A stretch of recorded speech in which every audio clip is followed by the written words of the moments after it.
Hi, my name is John Dyck, and I'm the Chief Executive Officer of SESME, the Smart Manufacturing Institute. And I'd like to comment briefly on the notion of a digital divide in manufacturing companies as a precursor for digitally enabled circular manufacturing.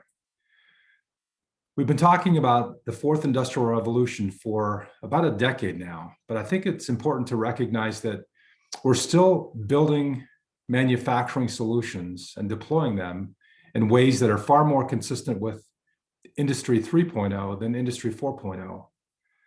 And the result is a level of cost and complexity and a lack of value creation that's not consistent with what Industry 4.0 has promised.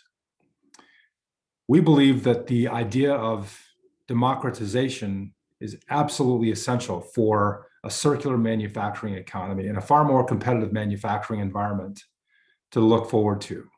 The idea that we can work together to solve some significant industry standardization issues that will dramatically reduce cost and complexity, and in the process, provide accessibility for these capabilities, not just for the Fortune 1000 manufacturing organizations, but for the small and medium manufacturing organizations as well.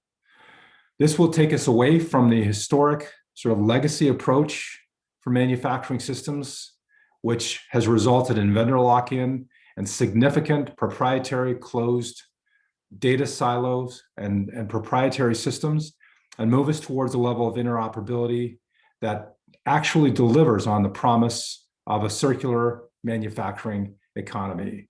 This is how we get transparency and data to flow seamlessly from design to commission, through operations, and through as maintained and beyond. This is truly the future we need to be working towards together.